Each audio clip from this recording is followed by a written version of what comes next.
ବିଲଙ୍କା ରାମାୟଣ। ଜମ୍ବ କୁମ୍ଭଜ ଆଦି ସେନାପତିଙ୍କର ଯୁଦ୍ଧ ଓ ମୃତ୍ୟୁ। ଏଥୁ ଅନନ୍ତରେ ଶୁଣି ବୋଇଲେ ପାର୍ବତୀ, ଶ୍ରୀମତୀ କି ବିଚାରିଲେ କୁହ ପଶୁପତି। ଶଙ୍କର କୁହନ୍ତି ଶୁଣ ଶୈଳ ଦୁଲାଳି, ପ୍ରତାପୀ ଦଇତ ଖାଇ ଭରତ ବାଟୁଳି। ପଳାଇଲା ପଛକୁ ସେ ନ ଚାହିଁଲା ଆଉ, ସାନନ୍ଦ ହୋଇଲେ ତାହା ଦେଖି ମହାବାହୁ। ଭରତକୁ ସ୍ନେହ ଭରେ କଲେ ଆଲିଙ୍ଗନ, ବିଭୀଷଣ ବୋଲେ ଚାଲ କମଳ ଲୋଚନ।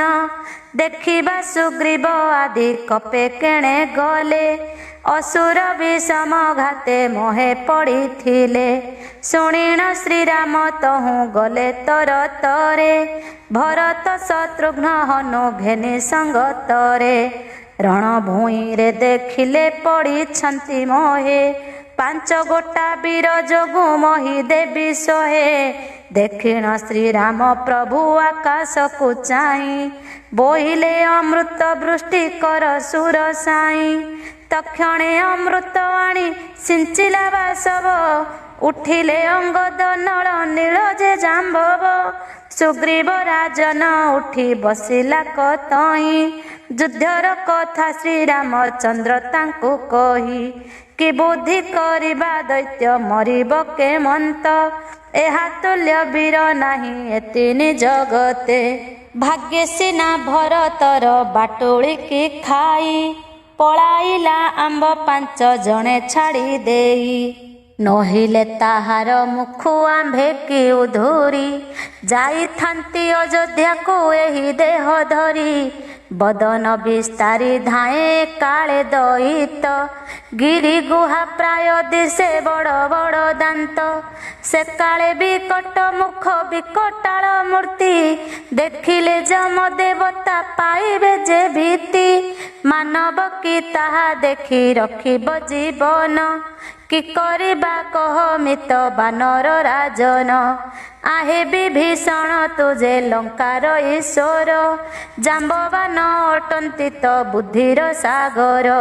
ବିଚାରି କହ କେମନ୍ତେ ମରିବ ଦଇତ, ହନୁମାନ ବୋଲେ ପ୍ରଭୁ ନ ହୁଅ ଆରତ। ଅବଶ୍ୟ ମାରିବା ତାକୁ ବେଳେ ଅବା କଳେ, ଏ କାଳେ ବିଲଙ୍କାପୁର ବାଦ୍ୟରେ ଉଛୁଳେ। ବୀର ତୁର ବାଦ୍ୟନାଦ ଶୁଣି ବୋଲେ ହନୁ, ଆସିବ ଅସୁର ପ୍ରଭୁ ବେଗେ ଧର ଧନୁ। ଏମନ୍ତ କହୁ ଅସୁରେ ହୋଇଲେ ବାହାର, ବଂଶ ଶିରା ଦୈତ୍ୟ ହୋଇ ଅଛି ଆଗଭର। ଲକ୍ଷ ଶିରାର ଅଟଇ ସେହି ଅଣନାତି, ଶତ ଶିରାର ନନ୍ଦନ ତୁରନ୍ତ ସେ ଅତି। ତାର ପଛେ ଛନ୍ତି ଜମ୍ବକୁ ଜମ୍ବ ଏ ଦୁଇ, ତାର ପଛେ ଜଳ ଭବ ଦାନବ ଅଛଇ। ତା ପଛରେ କେତୁ ମାଳ ହେନ୍ତାଳ ବେତାଳ, ତାଳ କେତୁ ଫାଳ କେତୁ ଅସୁର ସେ ଫାଳ। ଜିମୁତ କେତୁ ଆବର ଦୈତ୍ୟ ଧ୍ରୁମ କେତୁ, ମହାକାୟ ଗିରିକାୟ ମହାକାଳ କେତୁ। ଯୁଗାନ୍ତକ ଖାଗାନ୍ତକ ନାଗାନ୍ତକ ତିନି, ରଶ୍ମି କେତୁ ଭସ୍ମ କେତୁ ଶୁକ ପାକୁ ଘେନି। ଜଳା ଓଜ ପାକୁ ଜପା ସୁନଖାକୁ ନଖା, ଧୂମ କେତୁ ବ୍ୟମ କେତୁ ସୁମୁଖା ଦୁର୍ମୁଖା। ଏମନ୍ତେ ମହାବୀରେ ବୀର ଚଢ଼ି ଗଜ, କେହି ରଥେ ବସି ହୁଏ ଯୁଝିବାକୁ ସଜ। କେହି କେହି ଅଶ୍ୱପୃଷ୍ଠେ ଆୟୁଧ ହସ୍ତରେ, ଗର୍ଜନ ତର୍ଜନ କରି ଧାମନ୍ତେ ସମରେ। 200 ପାଇକ ପଦାତି ସୈନ, ତାଙ୍କ ପଛେ ଅସ୍ତ୍ର ଧରି କରନ୍ତି ଗମନ। ଢୋଲ ଦମାଟମକ ଯେ ବାଜଇ ମହୁରି, ଦେଖିଲେ ପର୍ବତେ ଥାଇ ପ୍ରଭୁ ଚାପଧାରି। ହନୁକୁ ବୋଇଲେ ବାବୁ ଅଇଲେ ଅସୁରେ, ପର୍ବତ ଉପରୁ ଚାଲ ଜଇଁ ଖଣ୍ଡେ ଦୂରେ। ସଂଗ୍ରାମ କରିବା ଛାଡ଼ି ନ ଦେବା ତାହାଙ୍କୁ, ଏହା କହି ଆଗଭର ହେଲେ ଯୁଝିବାକୁ। ବିଭୀଷଣ ଶତ୍ରୁଘ୍ନ ଭରତ ଏ ତିନି, ସୁଗ୍ରୀବ ଅଙ୍ଗଦ ନଳ ନୀଳ ଯେ ପାବନି। ଋଷି କପି ଜାମ୍ବବାନ ଆଦି ନବ ବୀରେ, ଯାଉଛନ୍ତି ସଜ ହୋଇ ରାମଙ୍କ ପଛରେ। ବାଟେ ଭେଟ ହୋଇ ଯୁଦ୍ଧ କଲେ ଘୋରତର। ବିଂଶ ଶିରା ସଙ୍ଗେ ଯୁଦ୍ଧ କଲେ ରଘୁବୀର। କୁଜମ୍ବ ଦାନବ ସଙ୍ଗେ ଯୁଝେ ଶତ୍ରୁଘ୍ନ। ଜମ୍ବ ସଙ୍ଗେ ଯୁଦ୍ଧ କଲେ କୈକେୟୀ ନନ୍ଦନ। ବିଭୀଷଣ ସଙ୍ଗତରେ ଯୁଗାନ୍ତକ ଯୁଦ୍ଧ। ତମ୍ବତକ ସଙ୍ଗେ ଭେଟ ପଡ଼ିଲେ ଅଙ୍ଗଦ। ରଶ୍ମିକେତୁ ସୁଗ୍ରୀବର ଯୁଦ୍ଧ ଘୋରତର। କାଳକେତୁ ସଙ୍ଗେ ନଳ କଲାକ ସମର। ଧୂମକେତୁ ଦାନବର ନୀଳ ସଙ୍ଗେ ଭେଟ। ଗିରିକାୟ ସଙ୍ଗେ ଯୁଝେ ପବନର ଚାଟ। ମହାକାୟ ଜମ୍ବେବର ଲାଗିଲା ସଂଗ୍ରାମ। ବିଂଶ ଶିରା ସଙ୍ଗେ ଯୁଦ୍ଧ କରନ୍ତି ଶ୍ରୀରାମ। ବିଂଶ ହସ୍ତେ ବିଂଶ ଧନୁ ଧରି କୌଣପ। ରାମଙ୍କ ଉପରେ ବାଣ ବରଷେ ଅମାପ। ଅସୁର ବାଣକୁ ରାମ କାଟନ୍ତି ନାରାଚେ। ରଥରେ ଥାଇ ଅସୁର ମନେ ମନେ ପାଞ୍ଚେ। ପିତୃବୈରୀ ମୋହର ଅଟ ଇଏ ରାମ। ଜାଣ ଇଏ ବୀର ଗୋଟା ବିଚିତ୍ର ସଂଗ୍ରାମ। ଏହାକୁ ଆଜି ମୁଁ ରଣେ ପାରେ ଯେବେ ଜିଣି। ତେବେ ବୋଲାଇବି ସିନା ବୀରଙ୍କ ଅଗ୍ରଣୀ। ଏମନ୍ତ ବିଚାରି ଦୈତ୍ୟ ବିନ୍ଧୁ ଅଛି ସର। ପ୍ରତିଶରେ କାଟନ୍ତି ତା ପ୍ରଭୁ ରଘୁବୀର। ନାରାଚ ବିଅର୍ଥ ହେବା ଦେଖି କୌଣପ। ପଦ୍ମସର ପ୍ରହାରିଲା କରି ମହାକୋପ। ଦେଖି ରଘୁନାଥ ବ୍ରହ୍ମଶିରା ସର ମାରି। ଗଗନ ମାର୍ଗରେ ବ୍ରହ୍ମଶରକୁ ନିବାରି। ତହୁଁ କୋପେ ନାଗ ପାଶ ବିନ୍ଧିଲା ଅସୁର। ଗରୁଡ଼ାସ୍ତ୍ରେ ନିବାରିଲେ ରାମ ଧନୁର୍ଦ୍ଧର। ପର୍ବତାସ୍ତ୍ରେ ପ୍ରହାରିଲା ବିଂଶ ଶିରା କୋପେ। ଦେଖି ବଜ୍ରଶର ରାମ ବସାଇଲେ ଚାପେ। ଲକ୍ଷ ଲକ୍ଷ ଗିରି ଘୋଟି ଆସୁଥିଲେ ଶୂନ୍ୟେ। ବଜ୍ରଶର ଯାଇ ଚୁନା କଲା ସେ ଗଗନେ। ମେଘାସର ପ୍ରହାରିଲା କୋପେ ସେ ଧନୁଜ। ପବନାସ୍ତ୍ରେ ଉଡ଼ାଇଲେ ତାକୁ ରାମ ରାଜ। ଏମନ୍ତେ ସେ ଯେତେ ମାରେ ନିବାରନ୍ତି ସବୁ। ଦାନବର ଧନୁ ଯାକ କାଟିଲେ କ ପ୍ରଭୁ। 10 ବାଣେ ସାରଥିର ପ୍ରାଣ ନେଲେ ହରି। ଚାରିବାରେ ଛେଦିଲେ କ ରଥ ଅଶ୍ୱଚାରୀ। ବିରଥ ନିରସ୍ତ୍ର ହୋଇ ପ୍ରଚଣ୍ଡ ଦାନବ। ଶକତିଏ ପ୍ରହାରିଲା ତା ଦେଖି ରାଘବ। ବାବଲ ସରେ ତା କାଟି କଲେ ଖଣ୍ଡ ଖଣ୍ଡ। ଦେଖି ଦୈତ୍ୟ ଧାଇଁଲା କ ଧରି ରଥ ଦଣ୍ଡ। ଇନ୍ଦ୍ର ଅସ୍ତ୍ରେ କାଟିଲେ ତା ଅସୁର ହସ୍ତରୁ। ମୁଷ୍ଟି ଉଞ୍ଚାଇ ଧାଇଁଲେ ଦେଖି ରାମ ଦୂରୁ। ବୈଷ୍ଣବୀ ଚକ୍ର କାଟି ପକାଇଲେ ଶିର। ଗରଜନ କରି ତଳେ ପଡ଼ିଲା ଅସୁର। କୁଜମ୍ବ ଦାନବ ମଲା ଶତ୍ରୁଘ୍ନ ହସ୍ତେ। ଜମ୍ବ ଦାନବ ଯୁଝଇ ଭରତ ସଙ୍ଗତେ। ନାରାୟଣ ସର ମାରି କୈକେୟୀ ନନ୍ଦନ। ଜମ୍ବ ଦାନବର ଶିର କଲେ କ ଛେଦନ। ବିଭୀଷଣ ହସ୍ତେ ଦେଲା ଯୁଗାନ୍ତକ ପ୍ରାଣ। ଅଙ୍ଗଦ ସଙ୍ଗ ଦେଖରେ ନାଗାନ୍ତ କରୁଣ। ଦୁହେଁ ମହାକ୍ଷତ୍ରୀ ପାଦେ ନ ଘୁଞ୍ଚନ୍ତି କେହି। ଅଙ୍ଗଦ ଧଇଲା କୋପେ ଦୈତ୍ୟ ପାଦ ଦୁଇ। ଦୁଇ ଫାଳ କରି ତାକୁ ପକାଇଲା ଚିରି। ରଶ୍ମିକେତୁକୁ ସୁଗ୍ରୀବ ଦୁଇ ହସ୍ତେ ଧରି। ଭୂମିରେ ପକାଇ ତାର ବିଦାରିଲା ଛାତି। ମଲା ସେ ଦାନବ ଗୋଟା କରି ରକ୍ତ ବାନ୍ତି। କାଳକେତୁ ସଙ୍ଗତରେ ଯୁଝୁଥିଲା ନଳ। କୋପେ ଯାଇ ଧଇଲା କ ଧନୁଜର ବାଳ। ଖଡ୍ଗ ଗୋଟାଏ ମାରି ଯେ ଛେଦିଲା ଦାସୀର। ଧୂମକେତୁ ସଙ୍ଗେ ନୀଳ ଯୁଦ୍ଧ ଗୁରୁତର। ମାଲ ଯୁଦ୍ଧ କରନ୍ତି ସେ ଗଡ଼ା ଗଡ଼ି ହୋଇ। ଅସୁର ଛାତିରେ ନୀଳ ବସିଲା କ ଯାଇ। ବିଧାୟ ମାଇଲା କୋପେ ଗର୍ଜିଲା ଦଇତ। 10 ଦ୍ୱାର ଦେଇ ତାର ବହିଲା ଶୋଣିତ। ମଲା ସେ ଧନୁଜ ଗୋଟା ବିଧାର ଆଘାତେ। ଗିରିକାୟ ଯୁଦ୍ଧ କରେ ହନୁର ସଙ୍ଗତେ। ମହାବଳବନ୍ତ ଅଟେ ସେ ଦାନବ ଗୋଟା। ଗିରି ପ୍ରାୟ ଅଟଇ ତା ଦେହ ଅତି ମୋଟା। ତାହାର ଚରଣ ଦୁଇ ଧରି ହନୁମାନ। ବୁଲାଇ ପିଟନ୍ତେ ମଲେ ରାକ୍ଷସ ସୈନ। ଥୋକାଏ ମଲେ ଥୋକାଏ ଗଲେ କ ପଳାଇ। ନୀଳ ସୁନ୍ଦର ପର୍ବତେ ପିଟିଲା କ ନେଇ। ପର୍ବତ ଫାଟିଲା ଦୈତ୍ୟ କପାଳ ଫାଟିଲା। ଘୋର ଗରଜନ କରି ପରାଣ ଛାଡ଼ିଲା। ମହାକାୟ ଜାମ୍ବବର ହେଲା ଘୋର ରଣ। ଧନୁଜ ଯେ ଧନୁ ଧରି ବିନ୍ଧୁଅଛି ବାଣ। କୁଦି ଯାଇ ଜାମ୍ବବାନ ବସିଲା ତାର ଥେ। ଧନୁକୁ ଛଡ଼ାଇ ଭାଙ୍ଗିଦେଲା ତାର ହସ୍ତେ। ଚାପଡ଼ ମାଇଲା ତାର ଛିଡ଼ିଗଲା ମୁଣ୍ଡ। ଆଉ ଦାନବେ ତା ଦେଖି ହେଲେ ଲଣ୍ଡ ଭଣ୍ଡ। ଭରତ ଶତ୍ରୁଘ୍ନ ବାଣେ ଗଲେ ଯମପୁର। ଆସିଥିଲେ ସଂଗ୍ରାମକୁ ଯେତେ ଯେ ଅସୁର। ସମସ୍ତେ ମଲେ ଗୋଟିଏ ନଗଲେ ବାହୁଡ଼ି। ଦୂତ ରାଜାର ଛାମୁରେ କହେ କର ଯୋଡ଼ି।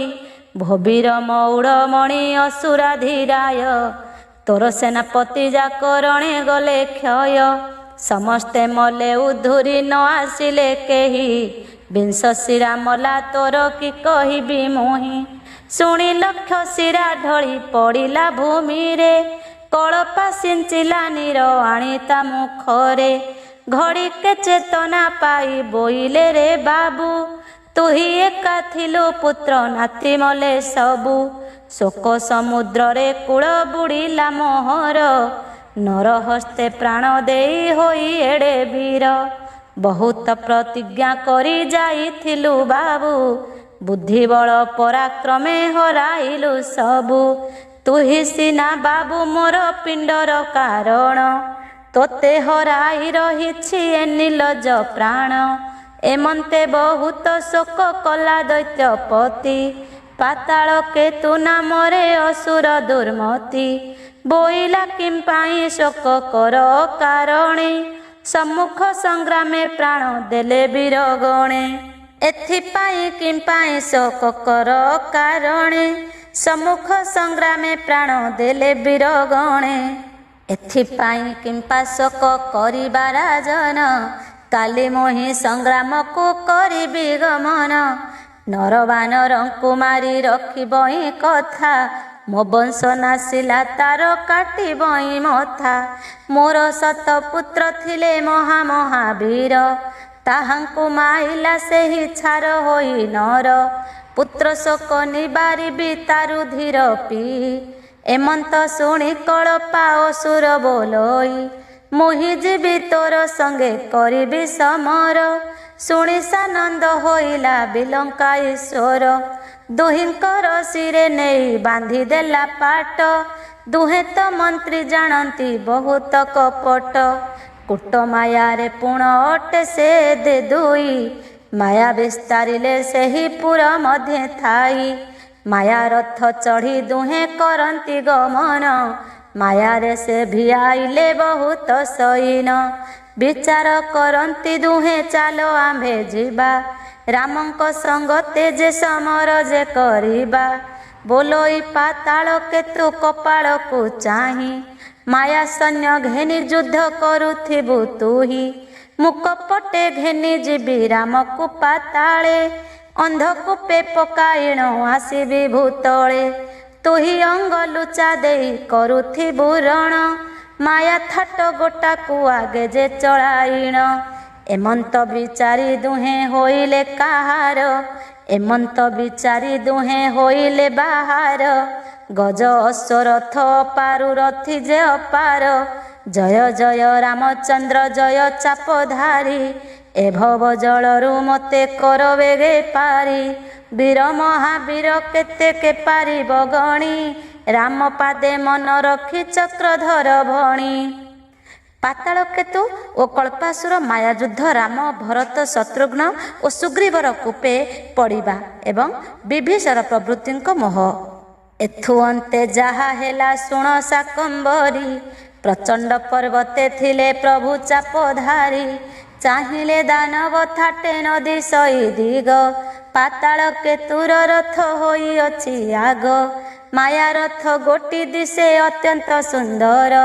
ପଛରେ ଦିଶଇ ଥାଟ ଅପାରୁ ଅପାର। ଦକ୍ଷିଣ ହନୁକୁ ଚାହିଁ ବୋଇଲେ ତୁ ଚାହା। ବହୁତ ଅସୁର ଥାଟେ ନାହିଁ ପୁଣି ରାହା। ଆଗ ହୋଇଅଛି ଦେଖ ଏ ଯେ ମହାବୀର, ନଦୀ ସହି ଥାଟରେ ତ ଅସୁର ଈଶ୍ୱର। ଚାହିଁଦେଲା ହନୁମାନ ଦାନବ ଥାଟକୁ, ବେଗ ହୋଇ ଯିବା ଚାଲ ବୋଇଲା ରାମଙ୍କୁ। ସମସ୍ତେ ମରିବେ କେହି ନ ଯିବେ ଉଧୁରି, ତୋହର ଯେ ବେଟି ଦୟା ଥିବ ଚାପ ଧାରି। ଘଡ଼ିକରେ ମାରି ସବୁ କରିଦେବି ପଦା, ଏମନ୍ତ କହିଣ ହନୁ ମାଇଲା କକୁଦା। କରେ ଏକ ଶାଳ ବୃକ୍ଷ ଧରି ଧାଏଁ ହନୁ, ଧାଇଁଲା ପର୍ବତ ଧରି ବାଳି ରାଜା ଶୁନୁ। ନଳ ନୀଳ ଦୁହେଁ ଦୁଇ ବୃକ୍ଷ ଧରି ହାତେ, ଡେଇଁ ଡେଇଁ ଗଲେ ହନୁ ମାର ଯେ ପଶ୍ଚାତେ। ଜାମ୍ବବାନ ବୁଢ଼ା କରେ ଧରି ଅଛି ଗିରି, ଦିଶଇ ପ୍ରଳୟକାରେ ଭୈରବ ପରି। ମନ୍ଥିଲେ ଅସୁର ସୈନ୍ୟ ନ କରି ବିଚାର, ଯେ ସନେ ସାଗର ପୂର୍ବେ ମନ୍ଥିଲା ମନ୍ଦର। ପବନ ଯେ ସନେ ଭାଙ୍ଗେ କଦଳୀ ବନକୁ, ତେସନେ ମାଇଲେ ଯାଇ କୋପେ ଅସୁରଙ୍କୁ। ବିଭୀଷଣ ଶତ୍ରୁଘ୍ନ ଭରତ ଏ ତିନି, ଅନୁକ୍ଷଣେ ବିନ୍ଧୁଛନ୍ତି କରେ ଧନୁ ଘେନି। ପାତାଳ କେତୁ ଶ୍ରୀରାମ ସଙ୍ଗେ କଲା ରଣ, ଧନୁ ଧରି ଅନୁକ୍ଷଣେ ବିନ୍ଧୁଛନ୍ତି ବାଣ। ଶ୍ରୀରାମ କତୁରୀ ବାଣେ କାଟିଲେ ତା ଧନୁ, ହାବଡ଼ା ବାଟରେ ପୁଣି ଦଶରଥ ଶୁନୁ। ମାୟା ରଥ ଗୋଟା ତାର କରିଦେଲେ ଚୁନା, ଧଇଲା ଦଇତ କୋପେ ବାଣ ସୂଚି ମୁନା। ଆନ ଧନୁ ଧରି ବିନ୍ଧେ ଉଭା ହୋଇ ତଳେ, ସେ ଧନୁ ଗୋଟାକୁ ରାମ କାଟିଦେଲେ ହେଳେ। ଧଇଲା ଶୁକର ରୂପ ମାୟା ବିଦନୁଜ, ବାବଲ ବାଣ ଧଇଲେ ପ୍ରଭୁ ରଘୁରାଜ। ପଳାଇଲା ସେ ଦନୁଜ ରାମ ଆଗେ ଆଗେ, ଶ୍ରୀରାମ ଗୋଡ଼ାଇ ଗଲେ ତାକୁ ଅତି ରାଗେ। ପଳାଏ ଶୁକର ପଛେ ଗୋଡ଼ାନ୍ତି ଶ୍ରୀରାମ, ଧାଇଁଛନ୍ତି ପ୍ରଭୁ ରାଗେ ହୋଇ ତମ ତମ। ଖଣ୍ଡେ ଦୂର ଯାଇ ଦୈତ୍ୟ କରେ ଧନୁ ଧରି, ଉଭା ହେଲା ସେ ଶୁକର ରୂପ ଛାଡ଼ି କରି। ଚାଣ୍ଡବାଣ ପ୍ରହାରିଲା ରାମଙ୍କ ଉପରେ, ଶ୍ରୀରାମ କାଟିଲେ ତାହା ଆର୍ଦ୍ରାବଳୀ ସରେ।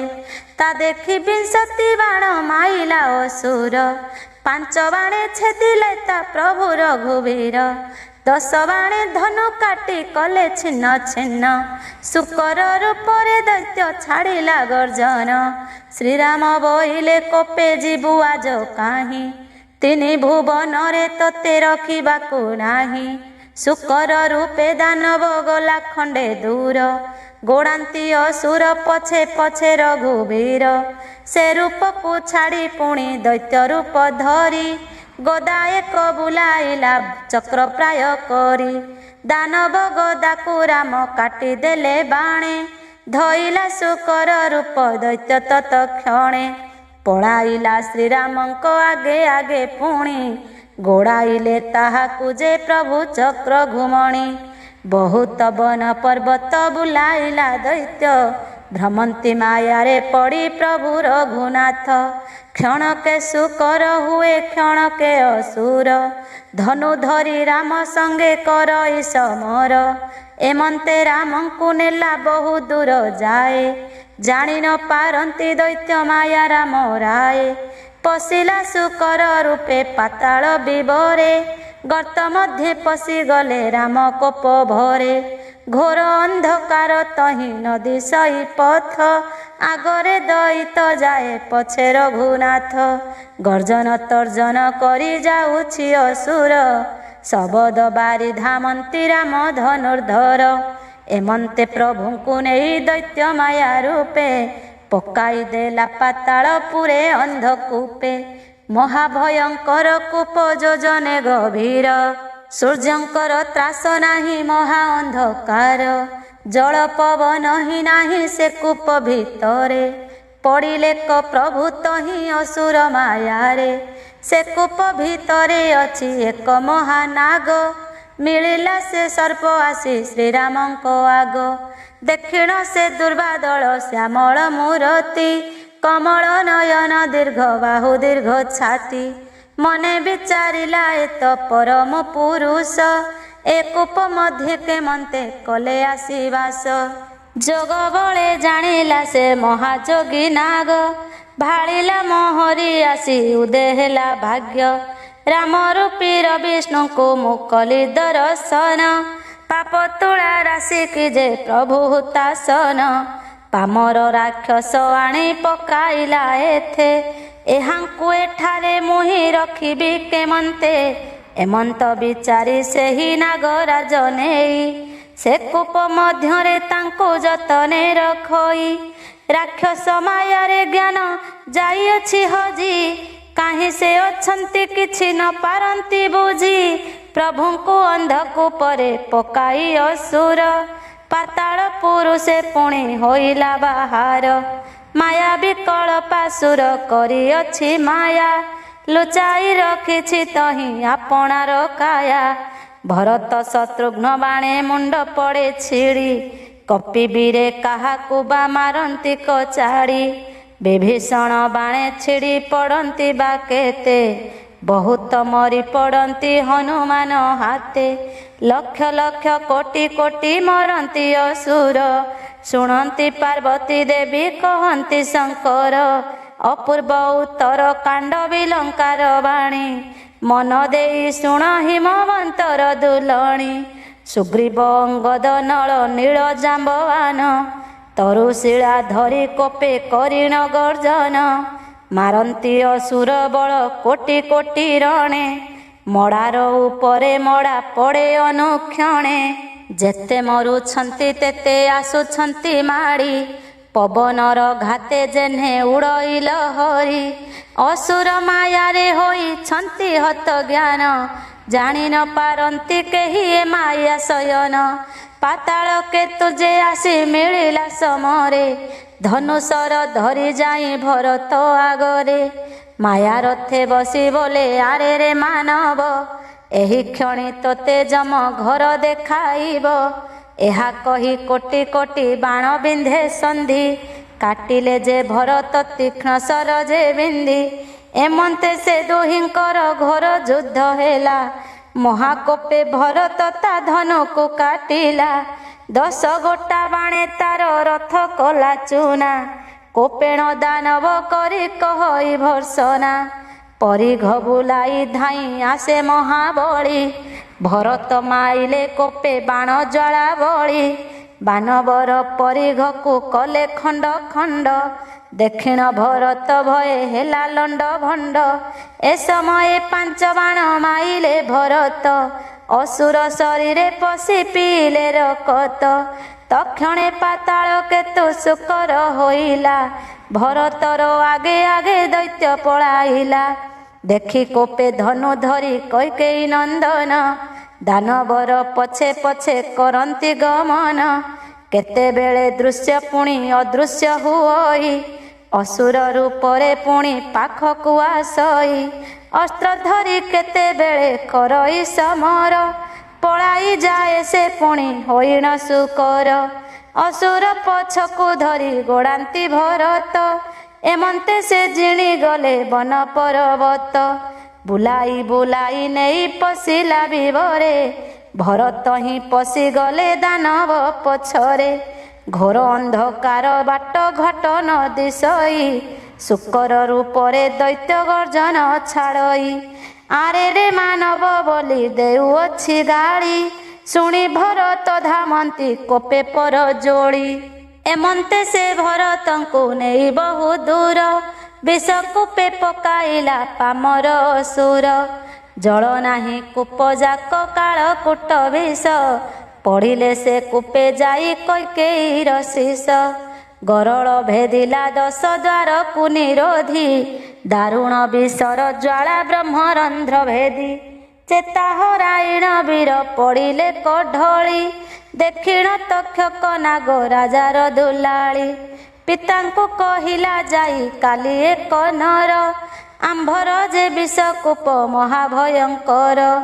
ତହିଁରେ ପଡ଼ିଛି ତାର ଦେହେ ନାହିଁ ଜୀବ। ରୂପରେ ତାହାକୁ ସରି ନହିବେ ଗନ୍ଧର୍ବ। ଦେବତାଙ୍କ ଠାରୁ ସେହି ଅଧିକ ସୁନ୍ଦର। करे धनु बेनी कंधे झुलई तुणीर। दुही तार मुख शुणी एमंत अद्भुत। बोइला लो संभव कथा कहू तू तो। ଯେ ଦାରୁଣ ବିଷ କୂପେ ନ ପଶଇ ଯମ ବାସବକୁ ଅଗୋଚର ଏ ଗୁପତ ସ୍ଥାନ ଏମନ୍ତ କହି ତୁରିତେ ଅଇଲା ସେ ଧାଇଁ ଭରତକୁ ଚାହିଁଲା ସେ ଖଣ୍ଡେ ଦୂରେ ଥାଇ ବିରାଜଇ ଦେବ ଚିହ୍ନ ମାନ ତାର ଅଙ୍ଗେ ଦେଖିଣ ସେ ନାଗରାଜ ବସିଲା କଯୋଗେ ଯୋଗ ବଳେ ଜାଣିଲେ ଦଶରଥ ସୁତ ଶ୍ରୀ ବିଷ୍ଣୁଦେବଙ୍କ ଅଂଶେ ହୋଇଅଛି ଜାତ ଚାଣ୍ଡାଳ ପାତାଳ କେତୁ ମାୟା ବଳେ ଆଣି ବିଷ କୂପେ ପକାଇଣ ଗଲା ଏହି କ୍ଷଣି ଏହାଙ୍କୁ ଯେବେ ମୁଁ ପୁରେ ନ ରଖିବି ନେଇ ମୋହର ଜୀବନ ଆସି ନେବ ଖର ସାଇଁ ଆମ୍ଭ ପାଇଁ ସିନା ବିଷ୍ଣୁ ପାଉଛନ୍ତି କଷ୍ଟ ଏମଲେ ଅମର ହେବ ପାମର ଦର୍ପିଷ୍ଟ ଏମନ୍ତ ଭାଳି ଯେ ନେଲା ଭରତକୁ ପୁରେ ରଖିଲା ଯତନ କରି ଆପଣା ମନ୍ଦିରେ ଏଥୁ ଅନନ୍ତରେ ତୁ ଗୋ ଶୁଣ ଭଗବତୀ ପୁଣି ସେ ପାତାଳପୁରୁ ଆସିଣ ଦୁର୍ମତି ମାୟା ରଥେ ବସି କରେ ଧରି ଧନୁଷର ଶତ୍ରୁଘ୍ନ ମୁଖ ଚାହିଁ ବୋଲେ ରେ ପାମର ବିନା ଦୋଷେ କହ କିମ୍ପା ଆମ୍ଭପୁରେ ପଶି ମାରୁଅଛ ଅସୁରଙ୍କୁ ବାର ବାର ଆସି ଆମ୍ଭ କି ତୁମ୍ଭର ବାଡ଼ି ବୃତ୍ତି ନେଲୁ ହରି ଏହି କ୍ଷଣି ପଠାଇବି ତୋତେ ଯମପୁରୀ ତୋତେ ମାରି ମାରିବି ତ ଜ୍ୟେଷ୍ଠ ସହୋଦର ପୃଥିବୀରେ ନ ଥୋଇବି ଗୋଟିଏ ବାନର ତିନି ପୁରେ ଆଜି କିଏ ଦେଖିବା ରଖିବ ଯେ ପଡ଼ିବ ମୋ ଆଗେ ସେ ଯମପୁର ଯିବ ଏମନ୍ତ କହି ଦାନବ କରଇ ଗର୍ଜନ ବୋଇଲେ କ ଦାନବଙ୍କୁ ଚାହିଁ ଶତ୍ରୁଘ୍ନ କାହିଁ ପାଇଁ ଗରଜୁଛ ପୁରିଲାଣି କାଳ ତୁମ୍ଭେ ମଲେ ସୁଖୀ ହେବେ ଦଶ ଦିଗପାଳ ଆମ୍ଭ ସ୍ୱର୍ଗପୁର କିମ୍ପା ନେଇ ତୁମ୍ଭେ ବଳେ ଆମ୍ଭ ଦଇ ତାରିବା ନା ଉଡ଼େ କାଳେ କାଳେ ନ ରଖିବୁ ପୃଥିବୀରେ ଗୋଟିଏ ଅସୁର ଖୋଜି ଖୋଜି ପଠାଇବୁ ସମନ ମନ୍ଦିର ଏମନ୍ତ କହି ଧନୁରେ ନାରାଚ ଯୋଖିଲେ ଅସୁର ହସ୍ତରୁ ଧନୁ କାଟି ପକାଇଲେ ଆନ ଧନୁ କରି କୋପେ ଦୈତ୍ୟ ଦୁରାଚାରୀ ସହସ୍ରେ ନାରାଚ ଦେଲା ଏକା ବେଳେ ମାରି 10 ବାଣେ ଶତ୍ରୁଘ୍ନତା କଲେ ନିବାରଣ ଏମନ୍ତେ ଘଡ଼ିକ ଯାଏ ଦୁହିଁଙ୍କର ରଣ ଦୁହେଁ ଦୁହିଁଙ୍କର ବାଣ ନିବାରନ୍ତି ସରେ ମାଇଲା ଅସୁର ବାଣ ଦୈତ୍ୟ କୋପ ଭରେ ବାଜିଲା ସେ ବାଣ ଯାଇ ଶତ୍ରୁଘ୍ନ ଲଲାଟେ କାଳ ସର୍ପ ଲାଙ୍ଗୁଡ଼ରେ ପିଟି ଦେଲେ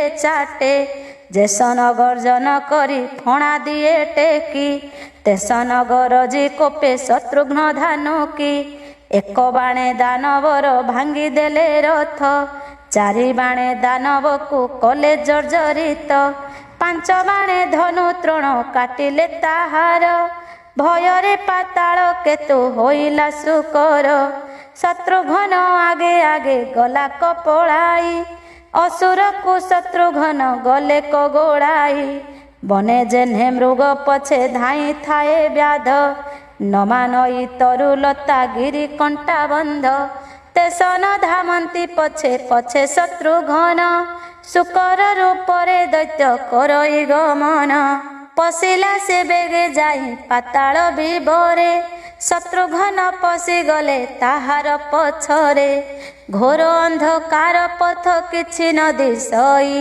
ତର୍ଜନ ଗର୍ଜନ କରି ଅସୁର ଡାକଇ ଆରେ ରେ ମାନବ ଆଜି କାଟିବି ତୋ ଶିର ଦାନବ ଶବଦ ଚାରି ଗଲେ ବହୁ ବୀର କିଛି ଦୂରେ ଜ୍ୟୋତିର୍ମୟ ପୁରକୁ ଦେଖିଲେ ଅସୁର କେଣିକି ଗଲା ଖୋଜି ନ ପାଇଲେ ମନେ ବିଚାରିଲେ ଦୈତ୍ୟ ଅଛଇ ଏ ପୁରେ ଏତେ ଭାଳି ଶତ୍ରୁଘ୍ନ ପଶିଲେ ଭିତରେ ଦେଖିଲେ ସେ ପୁର ଗୋଟା ଦିଶଇ ଉଜ୍ଜଳ ଶୋଭାରେ ସେ ନିନ୍ଦୁ ଅଛି ଗଗନ ମଣ୍ଡଳ ହୀରା ନୀଳା ବୈଡୂର୍ଯ୍ୟ ପ୍ରବାଳ କାଞ୍ଚନ ଗୋମେଧର ଯତ ମୋତି ମାଣିକ୍ୟ ରତନ ବିରାଜନ୍ତି ଗଗନର ତାରା ଠାଳୁ ଝଳି ବସି ଅଛଇ ସେ ପୁର ମଧ୍ୟେ କବାଳି କୋଟି ଚନ୍ଦ୍ର ନହିବ ତା ବଦନକୁ ସରି ଗଣ୍ଡେ ହସ୍ତ ଦେଇ ଦୁଃଖେ ହସିଛି ସୁନ୍ଦରୀ।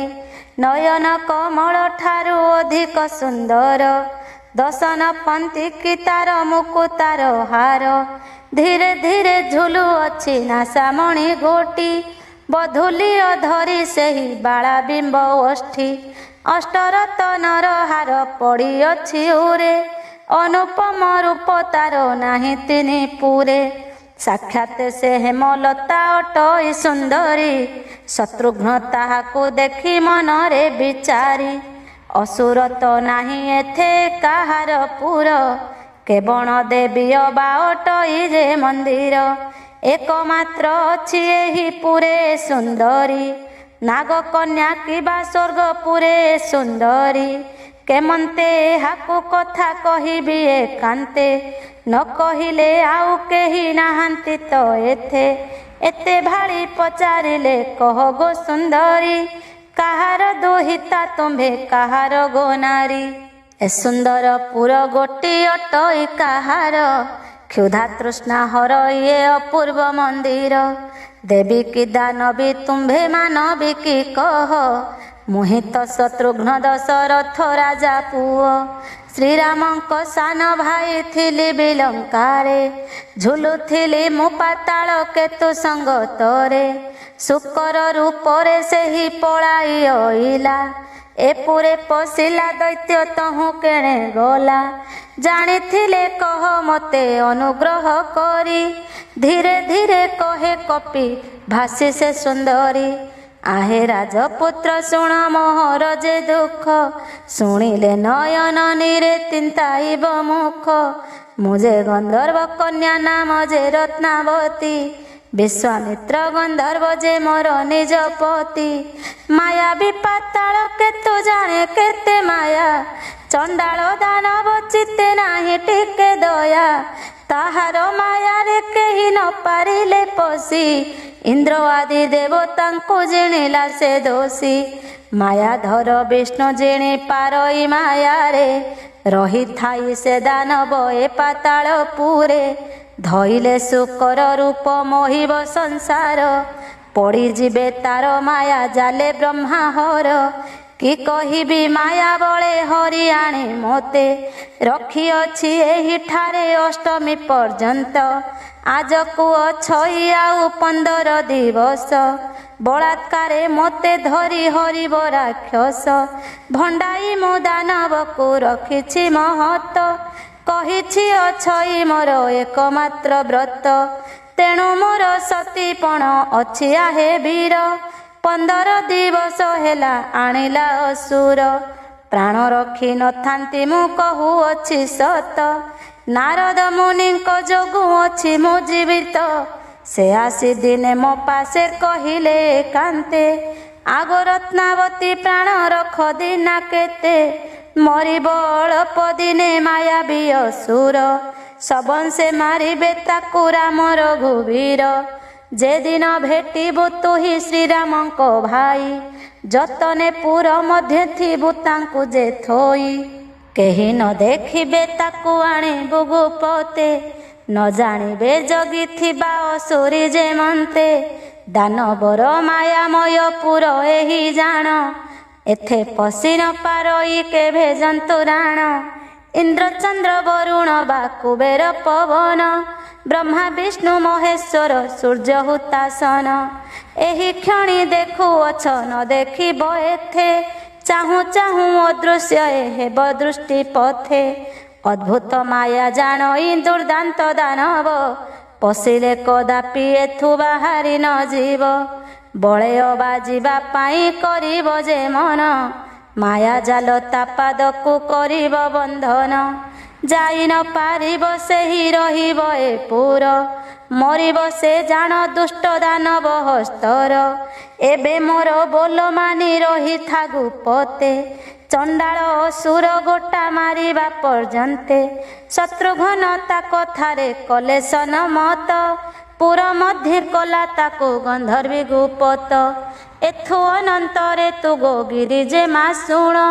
ପାତାଳ କେତୁ ପାତାଳ ପୁରୁ ଗଲା ପୁଣ। ଦେଖିଲା ସୁଗ୍ରୀବ ରାଜା କରଇ ସମର। ତାହାର ଆଗରେ ଯାଇ ମିଳିଲା ପାମର। ଧନୁ ଧରି ବାଣ ବୃଷ୍ଟି କଲା ତା ଉପରେ। ଜେସନେ ଶ୍ରାବଣ ମାସେ ମେଘ ବୃଷ୍ଟି କରେ। ତା ଦେଖି ବାନବ ରାଜା କୋପେ ଗୁରୁତର। ପାଦେ ଭାଙ୍ଗି ଦେଲା ମାୟା ରଥ ଗୋଟା ତାର। ଅସୁର ହାତରୁ ଧନୁ ଛଡ଼ାଇ ଆଣିଲା। ବେନି ଖଣ୍ଡ କରି ତାକୁ ଭାଙ୍ଗି ପକାଇଲା। ଚାପଡ଼େ ମାଇଲା କୋପେ ଅସୁର ଗାଲରେ। ତା ଆଗେ ଶୂକର ରୂପ ଧରିଲା ସତରେ। ଆଗେ ଆଗେ ପଳାଇଲା ସୁଗ୍ରୀବ ତା ଦେଖି। ପଛେ ପଛେ ଗୋଡ଼ାଇଲା ସମର ଉପେକ୍ଷୀ। ଯେତେ ବେଗ ହୋଇଯାଏ ସୁଗ୍ରୀବ ବାନର। ତହିଁରୁ ଦ୍ୱିଗୁଣ ବେଗେ ଧାମଇ ଅସୁର। ପଶିଲା ପାତାଳପୁର ବିବରେ ସେ ଯାଇ। କପିରାଜ ଗଲା ତାର ପଛେ ଧାଇଁ ଧାଇଁ। ଘୋର ଅନ୍ଧକାର ତହିଁ ନଦୀ ସଇ ବାଟ। ଅସୁର ଗର୍ଜନ କରି ବୋଇଲା ମର୍କଟ। ମରିବୁ ଏଥର ତୋର ପୁରିଲାଣି କାଳ। ଯମରାଜା ଧରିଲାଣି ହସ୍ତେ ତୋର ବାଳ। ଅସୁର ଶବଦ ବାରି ଧାମଇ ସୁଗ୍ରୀବ। ତପ୍ତ କୂଳେ ପକାଇଲା ତୁରନ୍ତ ଦାନବ। ସୂର୍ଯ୍ୟଦେବଙ୍କର ତେଜ ଅଛି ସେହି କୂପେ। ସୁଗ୍ରୀବ ପଡ଼ିଲା ଡେଇଁ ଯାଇ ଆପେ ଆପେ। ଅସୁର ମାୟାକୁ ସେହି ଜାଣି ନ ପାରିଲା। ତପ୍ତ କୂପ ମଧ୍ୟେ ପଡ଼ି ବୁଡ଼ି ବୁଡ଼ି ଗଲା। ସହସ୍ର ଯୋଜନ ଜାଣ ସେ କୂପ ଗଭୀର। ତାତି ଯାଇ ଫୁଟୁଥାଇ ଜଳ ନିରନ୍ତର। ପାର୍ବତୀ ବୋଇଲେ ଦେବ ଦେବ ଶୂଳ ପାଣି। ଏକଥା ଗୋଟିକ ଅସମ୍ଭବ ପ୍ରାୟ ମଣି। କେମନ୍ତେ ରହିଲା ତହିଁ ସୂର୍ଯ୍ୟ ତେଜ ଯାଇ। ତପ୍ତ କୂପ ନାମ ତାର ହେଲା କାହିଁ ପାଇଁ। ଶଙ୍କର ବୋଇଲେ ପୂର୍ବେ ଆଦିତ୍ୟ ଦେବତା। ତେଜ ନ ସହିଲା ବିଶ୍ୱକର୍ମାର ଦୁହିତା। ଛାୟା ନାମେ ଦାସୀ ତାର ଥିଲା ଗୋ ପାର୍ବତୀ। ତାହାକୁ ଆପଣା ରୂପ ଦେଇ ମହାସତୀ। ପିତା ଘରେ ରହିବାର ଜାଣି ଦିବାକର। ସଂଜ୍ଞାକୁ ଯାଇ ବୁଝାଇ କହିଲେ ଅପାର। ସେ ବୋଇଲେ ତୁମ୍ଭ ତେଜ ନ ପାରଇ ସହି। ତେଣୁ ନାଥ ପିତା ଘରେ ଲୁଚି ଅଛି ରହି। ଭାରି ଯାର ମୁଖୁ ଶୁଣି ଏମନ୍ତ ବଚନ। ଆପଣାର ତେଜ କ୍ଷୟ କଲେ କତପନ। ପଳାଇ ଦିଅନ୍ତେ ଫୁଟି ପାତାଳକୁ ଗଲା। ସେହି ଦିନୁ ତପ୍ତ କୂପ ନାମ ତାର ହେଲା। ଫୁଟୁଥାଇ ସବୁବେଳେ ସେ କୂପର ପାଣି। ତହିଁରେ ବୁଡ଼ନ୍ତେ ତାହା ଦିନ କର ଜାଣି। ପୁତ୍ରଠାରେ ସ୍ନେହ ରଖି ହରି ନେଲେ ତେଜ। ଶୀତଳ ଯୋଗୁଣ ମଲା ତହିଁ କପିରାଜ। ସୂର୍ଯ୍ୟଙ୍କ ଆଜ୍ଞାରେ ମଣି ନାଗ ନେଲା ହରି। ରଖିଲା ତାହାକୁ ପୁରେ ଅତି ଯତ୍ନ କରି। ଏଥୁ ଅନନ୍ତରେ ତୁ ଗୋ ଶୁଣ ହେମବତୀ। ବିଭୀଷଣ ଯାଉଁ ଯାଉଁ ଭେଟିଲା ମାରୁତି। ବୋଇଲା ରାମଙ୍କୁ ତୁହି ଦେଖିଛୁ କିରଣେ। ହନୁ ବୋଇଲା ମୁଁ ଦେଖି ନାହିଁ ଗଲେ ବେଣେ। ବିଭୀଷଣ ବୋଇଲା ଏ ମାୟା ପ୍ରାୟ ଲାଗେ। ସମ୍ଭାଳି ସମର ବାବୁ କର ତାଙ୍କ ସଙ୍ଗେ। ଏମନ୍ତ ବେଳେ ମିଳିଲା ପ୍ରତାପୀ ଅସୁର। କଳପାସୁରକୁ କହେ ସର୍ବ ସମାଚାର। ଜାଣିଲାଣି ବିଭୀଷଣ ଆମ୍ଭ ମାୟା ଯାକ। ଏହାଙ୍କୁ ମାଇଲେ ଯିବ ଆମ୍ଭର କଳଙ୍କ। ଏଷଡ଼ ବୀରଙ୍କୁ ବାଣେ ପକାଇବା ମାରି। ବଳହୀନ ହୋଇଲାଣି ଯୁଦ୍ଧ କରି କରି। ଏମନ୍ତ ବିଚାରି ଦୁହେଁ ଧରି ଧନୁଶର। ବିଭୀଷଣ ସଙ୍ଗେ କଲେ ବିଚିତ୍ର ସମର। କୋଟି କୋଟି ଲକ୍ଷ ଲକ୍ଷ ମାଇଲେ କ ବାଣ। କାଟି ନ ପାରିଲେ ପ୍ରତିଶରେ ବିଭୀଷଣ। ପଡ଼ୁଅଛି ବାଣ ଆସି ବଜ୍ର ସମ ଜାଣି। କାତର ହୋଇଲା ବେଳୁ ବେଳ ବୀରମଣି। ଧନୁ ଧରି ନ ପାରିଲା ଭୂମିରେ ପଡ଼ିଲା। ବିଷମ ଆଘାତ ପାଇ ଚେତା ହଜିଗଲା। ବିଭୀଷଣ ପଡ଼ିବାର ଦେଖି ଦୁଇ ବୀରେ। ବାଣ ବୃଷ୍ଟି କଲେ କପେ ଅଙ୍ଗଦ ଅଙ୍ଗରେ। ଯୁଝି ଯୁଝି ଅଶକତ ହୋଇଲେଣି ବୀର। ବାଣ ଆଘାତ ପାଇ ଯେ କମ୍ପିଲା ଶରୀର। ପଡ଼ିଲା ଭୂମିରେ ଢଳି ତାରାର ନନ୍ଦନ। ତାହା ଦେଖି ନଳ ନୀଳ ମନ୍ତ୍ରୀ ଜାମ୍ବବାନ। ଗିରି ବୃକ୍ଷ ହସ୍ତେ ଧରି କଲେ ଯାଇ ରଣ। ବିନ୍ଧନ୍ତି ସେ ବେନିବିରେ ତୀକ୍ଷ୍ଣ ତୀକ୍ଷ୍ଣ ବାଣ। ଗିରି ବୃକ୍ଷ କାଟି ତାଙ୍କ ଶିରେ ଦେଲେ ଛାଇ। ଏକାବେଳେ ତିନି ବୀର ଚେତନା ହରାଇ ଭୂମିରେ ପଡ଼ିଲେ ତାହା ଦେଖି ହନୁମାନ। ବିଚାରିଲା କାହିଁ ଗଲେ କମଳ ଲୋଚନ। ଭରତ ଶତ୍ରୁଘ୍ନ ଦୁହେଁ କାହିଁ ଗଲେ ପୁଣି। କାହିଁ ଗଲା ସୁଗ୍ରୀବ ହେ କପିକୁଳ ମଣି। ମୁହିଁ ତ ଛଇ ଏକା ମଲେଣି ସମସ୍ତେ। ମୁଁ ମଲେ ଭାରତ ସୀତା ପାଇବା କେମନ୍ତେ। ଯୁଦ୍ଧ କରିବାର ମୋର ନୁହଁ ଉଚିତ। ଏମନ୍ତ ବିଚାରି ତହିଁ ବୀର ହନୁମନ୍ତ। କ୍ଷୁଦ୍ର ରୂପ ଧରି ଯାଇ ଉଠିଲା ପର୍ବତେ। ବସିଲା ପର୍ବତ ଶିଖ ବୃକ୍ଷର ଅଗ୍ରତେ। ସମର ଭୂମି କି ଦୃଷ୍ଟି ଦେଲା ବୀରମଣି। ଦୁଇ ବିନା ତିନି ଜଣ ନାହିଁ ତହିଁ ପୁଣି।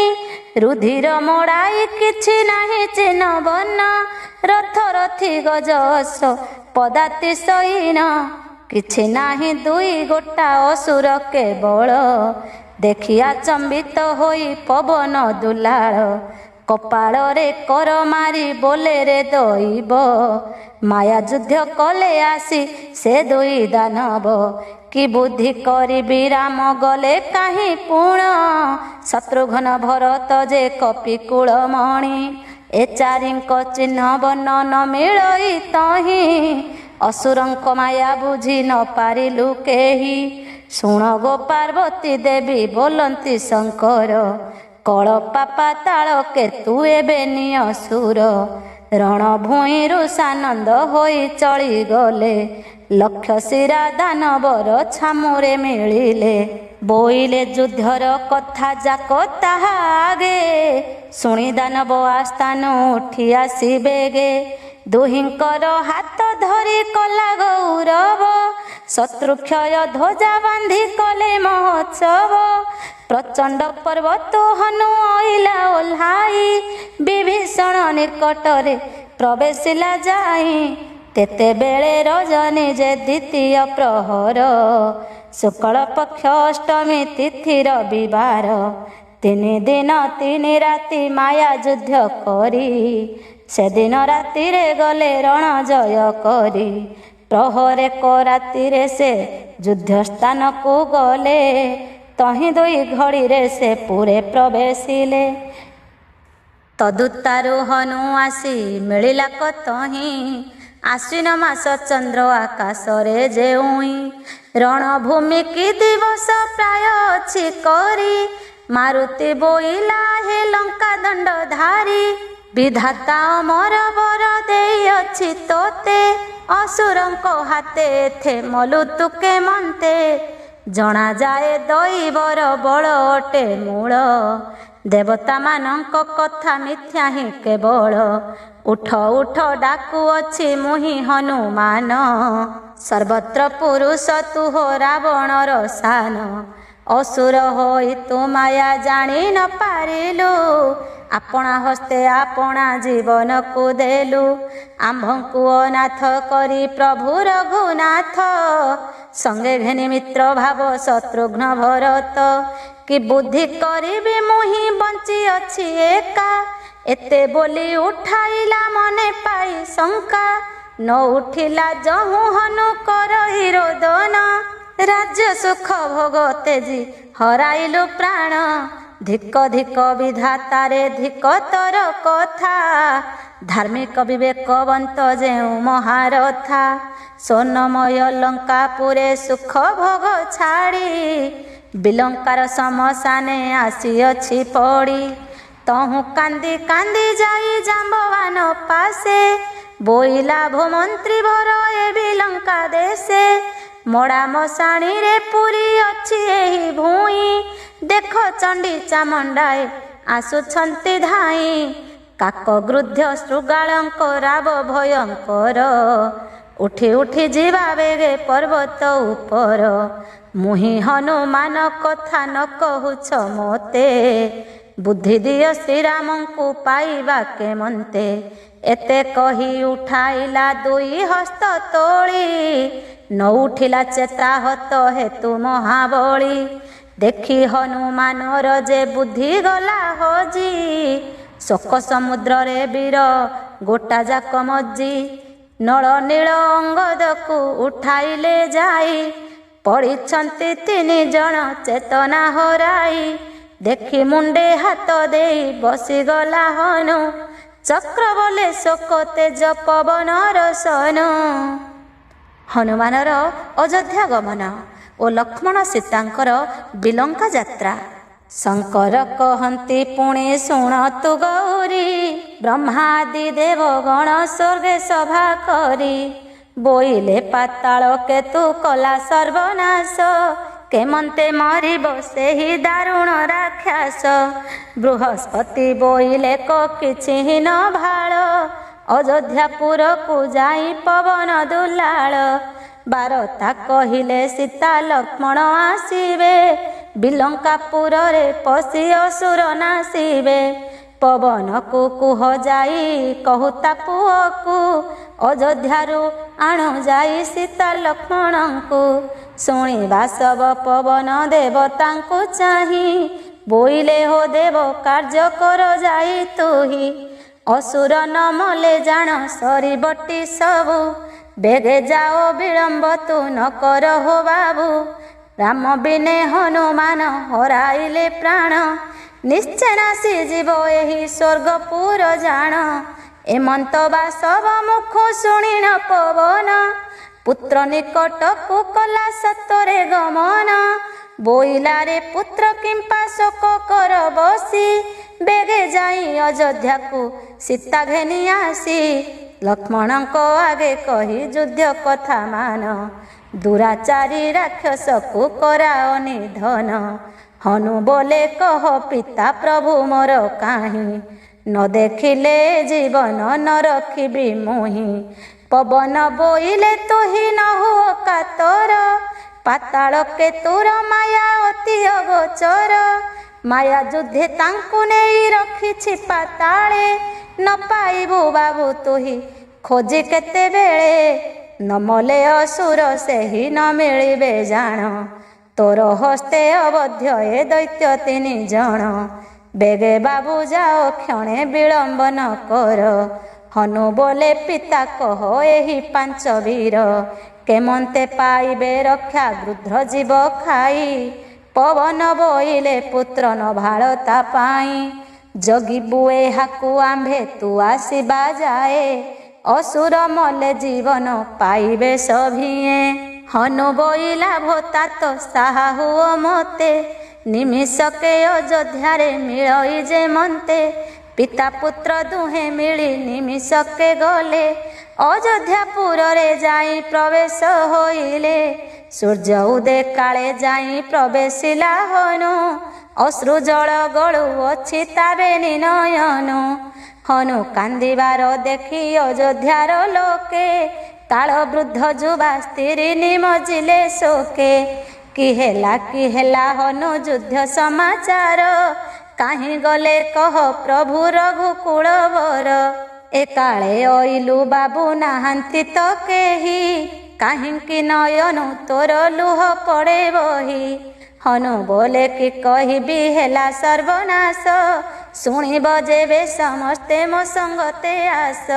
ଶୋକାତୁର ହୋଇ ପଛେ ପଛେ ଗଲେ ଲୋକେ, ମାରୁତି ପ୍ରବେଶ ଯାଇ ଲକ୍ଷ୍ମଣଙ୍କ ପାଶେ।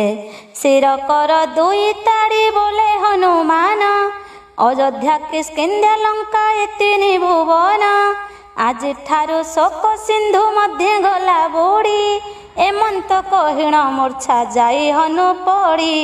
ଶୁଣି ଲକ୍ଷ୍ମଣଙ୍କ ନେତୃ ବହି ପଡ଼େ ନୀର, ରାଣୀ ହଂସପୁରକୁ ଯେ ଗଲା ଏ ଖବର। ମାତା ମାନେ ଶୁଣି କରି ମୂର୍ଚ୍ଛା ଗଲେ ତଳେ, ରୋଦନ କରନ୍ତି ମାରି କରକୁ କପାଳେ। ରୋଦନ ଧ୍ୱନିରେ ପୁର ପଡ଼ିଲା ଉଛୁଳି, ପୁଣି ଶିରେ କରତାଳି ଜନକ ଦୁଲାଳି। ବୋଇଲେ ଲକ୍ଷ୍ମଣ ବେଗେ ସଜ କର ରଥ, ବିଲଙ୍କାକୁ ଯିବା ବାବୁ କାହିଁ ଗଲେ ନାଥ।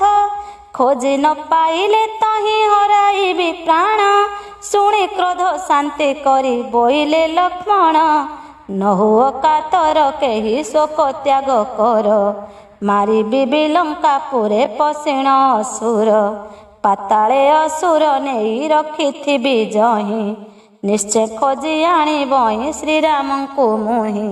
एते कही धनु धरी हेले बेगे सज, विकासिले खरा बेले सूर्य प्राय तेज, सज होई बाहरिले सीता ठाकुराणी, लक्ष्मण बोइले तुम्बे अयोध्यार राणी, काहि पाई जीव पुर मध्ये थाओ रही, एमंत शुणी बोइले देवी बही देही, जीवई रे बाबू मते न कर बारण, बड़ प्रतापी अटई से बिलंका राण, एते कही आग होई बसिले करथे, लक्ष्मण बसिले पछे धनुषर हस्ते, तांको पछे हनुमान चढ़िला विमान, शून्य रे उठिला सेहु कुबेरर जान, चाहू चाहू अदृश्य जे होइला गगने, शोक समुद्र रे बुड़ी गले पुरजने, राणी मानंकर शोक के पारिब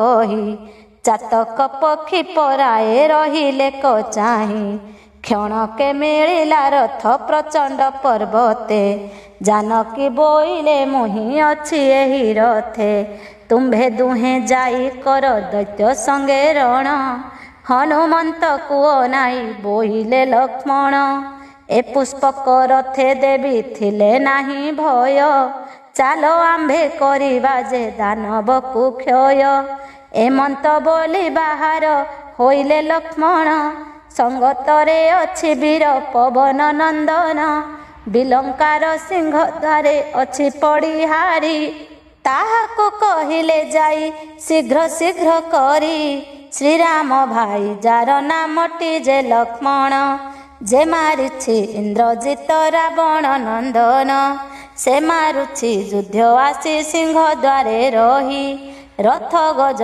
थाट तार संगतरे नाही, एका अछि हनुमान पवन नंदन, जेहु पड़ी थिला तोर बिलंका भुवन, एहा शुणी पड़िहारी बेगे गला धाई, बोइला मणिमा शुण दैत्य कुल साई, श्रीरामर भाई नाम अटई लक्ष्मण, एकाले से द्वारे रही मागुछि रण, संगे अछि हनुमान पवन नंदन, युद्ध न देले से पुर करिब दहन, शुणी लक्ष्य शिरा कोपे मंत्री की हकारी, बोले शुण कहु अछि आसी प्रतिहारी, कळपा असुर शुणी बोइले हेराय, आंभ दुहे जाउअछु तुम्भे रही थाओ, माया बळे ताकू आंभे आसुछु संघारी, एमंत बोली पाताल केतुकु हकारी,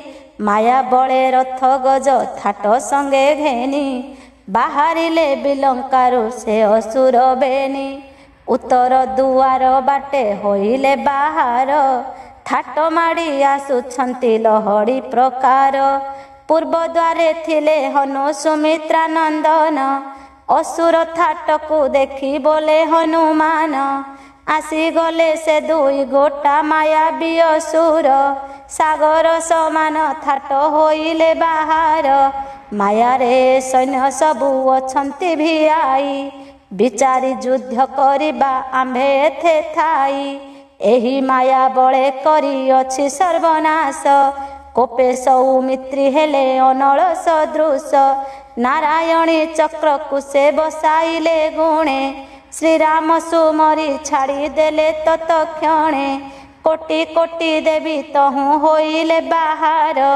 के धरिछि खड़ग के धरिछि खपर, काहा हस्ते भैरवी चक्र विराजुछि, केही खेमटा नाटरे नाचि जाउअछि, टह टह हसे केही गद गद नादे, रतिले असुरंकु केही केही केही पादे, केउ देवी खड़गरे पकाइले हाणी, घड़ी करे निपातिले असुर सहिनी, असुर माया को जहु कले से विनाश, माया रथ आरोहिले से दुई राक्षस, कोपे सौमित्री धनु धइले करे, ବୈଷ୍ଣବୀ ଚକ୍ର ବେଗେ ବସାଇ ଗୁଣରେ ବୋଇଲେ ପାତାଳ କେତୁ ଅସୁରଙ୍କୁ ମାର ବେନି ଖଣ୍ଡ କରି ତଳେ ପକା ତାକ ଶିର।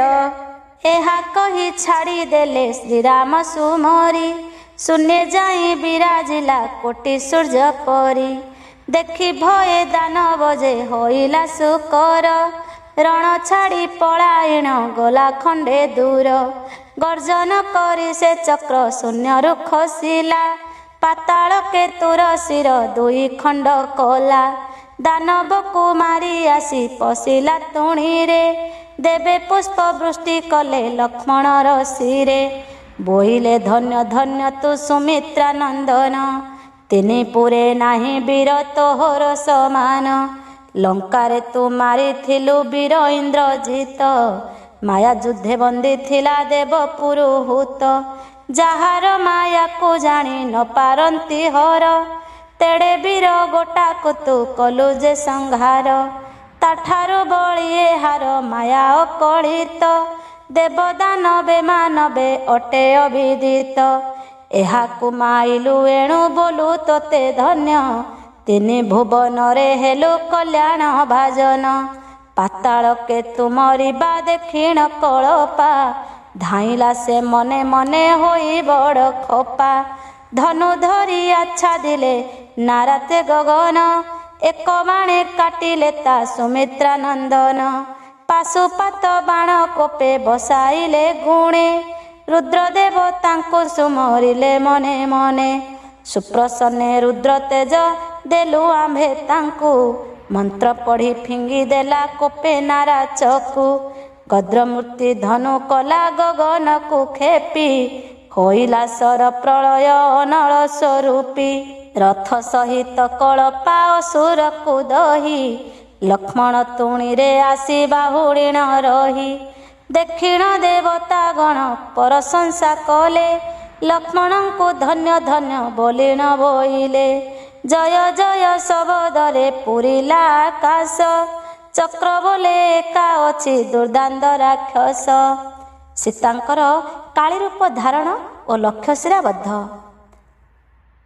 ଏଥୁ ଅନ୍ତେ ହିମବନ୍ତ ଯେ ମାତୁ ଗୋ ଶୁଣ ପାପତି ମିରିକି ଏହି ସୂର୍ଯ୍ୟ ସମଜାଣ। ଚାର ଯାଇ ଜଣାଇଲା ଲକ୍ଷ୍ୟଶିରା ଆଗେ ପାତାଳ କେତୁ ଅସୁର ମଲା ମନ୍ତ୍ରୀ ସଙ୍ଗେ। ଦୁହେଁ ଛାର ନର ହାତେ ହରାଇଲେ ପ୍ରାଣ ରାମଠାରୁ ଏ ମାନବ ବୀର ପଣେ ଟାଣ। ଶୁଣି ଲକ୍ଷ୍ୟଶିରା କୋପେ ଉଠେ ଶିର ଝୁଣି ଧାଇଁଲା କ ସମ୍ଭାଳ ହୋଇ ଗଦା ଘେନି। ଚକ୍ର ପ୍ରାୟ ବୁଲାଇଲା ଦେଇ ସିଂହ ରଡ଼ି ଆକାଶ ଘୋଟିଛି ତାର କାୟା ଗୋଟି ବେଢ଼ି। ଦେଖି ଦାନବର ସେହି ଭୟଙ୍କର ରୂପ ବେଳୁ ବେଳ ବଢ଼ିଗଲା ଲକ୍ଷ୍ମଣଙ୍କ କୋପ। ଧନୁ ଧରି ବିନ୍ଧିଲେ ସେ କୋଟି କୋଟି ବାଣ ଅସୁର ଦେହରେ ପଡ଼ି ସବୁ ହୁଏ ଚୂର୍ଣ୍ଣ। ଗର୍ଜଇ ସେ କାଳାନ୍ତକ ମେଘ ପରକାରେ ବୋଇଲେ ମାନବ ଫେରିଯିବୁ କିରେ ଘରେ। ଟିକି ଟିକି କରି ତୋର ମାଂସ ଦେବି ଖାଇ ପାତାଳ କେତୁର ହସ୍ତେ ମଲେ ତୋର ଭାଇ। ତୁ ମରିବୁ ମୋର ହସ୍ତେ ଘଡ଼ିଏ କରହ ପୁରିଲାଣି ତୋ ଆୟୁଷ ଯିବୁ ଯମ ଗୃହ। ଏତେ କହି ଗଦା ଧରି ଅଇଲା କଧାଇଁ ହନୁମାନ ଗଦା ଦେଲା ହସ୍ତରୁ ଛଡ଼ାଇ। ପିଟିଲା ସେଇ ଲୁହା ଗଦା ବୁଲାଇ ତା ଶିରେ ମୂର୍ଚ୍ଛା ଯାଇଣ ଅସୁର ପଡ଼ିଲା ଭୂମିରେ। ବିଶ୍ୱମୂର୍ତ୍ତି ଧରି ହନୁ ବସିଲା କମାଡ଼ି ଅଚେତନ ହୋଇ ଦୈତ୍ୟ ତଳେ ଅଛି ପଡ଼ି। ଶୁଣ ଶାକମ୍ବରୀ ତୁଗ ଅଦ୍ଭୁତ କଥାଏ ଲୟ ଲଗାଇଲେ ସୀତା ଯୋଗ ମାୟା ପ୍ରାଏ। ଆସନକୁ ଦୃଢ଼ କରି ଧ୍ୟାନେ ହେଲେ ମଗ୍ନ ଯୋଗମାୟା ଅହୋରାତ୍ର ହୋଇଲେ ପ୍ରସନ୍ନ। ବୋଇଲେ କି ବରେ ଇଚ୍ଛା ଅଛଇ ତୋହର ମାଗିଲା ମାତ୍ରକେ ତୋତେ ଦେବି ସେହି ବର। ଏମନ୍ତ ଆକାଶବାଣୀ ଶୁଣି ଠାକୁରାଣୀ ଯୋଗମାୟା ସ୍ତୁତି କଲେ ଯୋଡ଼ିବେନି ପାଣି। ବୋଇଲେ ଗୋମାତା ଯେବେ ହୋଇଲୁ ପ୍ରସନ୍ନ ଯେମନ୍ତେ ମରିବ ଏହି ବିଲଙ୍କା ରାଜନ। ତହିଁର ଉପାୟ ମୋତେ କହ କୃପା କରି ଏମନ୍ତ ଶୁଣି ବୋଇଲେ ସେହି ଆଦି ନାରୀ। ମୋର ତେଜ ବଳେ ତୁଲୋ ଅସୁର କୁମାର, ଭିନ୍ନ କିଛି ନାହିଁ ଜାଣ ତୋହର ମୋହର। ଅସୁର ନାଶିବା ପାଇଁ ଜନ୍ମି ଅଛୁ ତୁହି, ଏବେ ମୋର ତେଜ ଘେନ ଦେଉଅଛି ମୁହିଁ। ଏତେ କହି ଆପଣାର ତେଜ ଦେଲେ ରଖି, ତହୁଁ ପୁଷ୍ପକର ଥରେ ବସିଲେ ସୁମୁଖୀ। ରାଜଙ୍କ ବିହୁନେ ଦେବୀ ହୋଇ ଉନ୍ମତ୍ତା, ଅସୁର ମାରିବା ପାଇଁ ବାହାରିଲେ ସୀତା। ବୋଇଲେ ରଥକୁ ତୁହ ଯାଅ ବେଗ ହୋଇ, ଯହିଁ ଲକ୍ଷ୍ମଣ ସଙ୍ଗରେ ଅସୁର ଯୁଝଇ। ଆଜ୍ଞା ମାତ୍ରେ ଦେବ ଯାନ ଶୂନ୍ୟ ଗଲା ଚଳି, ସମର ଭୂଇଁରେ ଯାଇ ନିମିଷକେ ମିଳି। ଅସୁର ଛାତିରେ ହନୁ ରୁଦ୍ର ମୂର୍ତ୍ତି ଧରି, ବସିଥିଲା ଚେତା ପାଇ ଗରଜନ କରି। ପେଲି ଦେଲା ହନୁମାନ ପଡ଼ିଲା ଖସି, ଉଠି ହନୁକୁ ଧଇଲା ହସ୍ତେ ଦୃଢ଼େ କଷି। କାଖ ତଳେ ଜାକି ଦେଲା ଧାଇଁଲା ଅସୁର, ଲକ୍ଷ୍ମଣକୁ ଧରିବାକୁ ବଢ଼ାଇଛି କର। ଧନୁ ଧରି ଅନୁକ୍ଷଣ ସୁମିତ୍ରା ନନ୍ଦନ, ବିନ୍ଧୁଅଛି ତୀକ୍ଷ୍ଣ ତୀକ୍ଷ୍ଣ ବାଣ ଘନ ଘନ। ବ୍ରହ୍ମ ଶକ୍ତି ଶୂଳ ଶକ୍ତି ବଜ୍ର ଶକ୍ତି ବାଣ, ଅଧା ଚନ୍ଦ୍ରମା ବଲ ଯେ ସର ନାରାୟଣ। ବିଷ୍ଣୁ ଚକ୍ର ବୈଷ୍ଣବୀ ଚକ୍ର ନାରାୟଣୀ, ପାଶୁପାତ ରୁଦ୍ର ସର ଚକ୍ର କାତ୍ୟାୟିନୀ। ନାଗ ପାଶ କାଳ ପାଶ ପାଶ ବରୁଣରେ, ମାରନ୍ତି ବିଶ୍ରାମ ନାହିଁ ସୁମିତ୍ରାକୁ ମରେ। ଅଗ୍ନିଶର ସୂର୍ଯ୍ୟଶର ବ୍ରହ୍ମାସ୍ତ୍ର ଆବର, ପବନ ପର୍ବତ ଆଦି ଯେତେ ଦେବସର।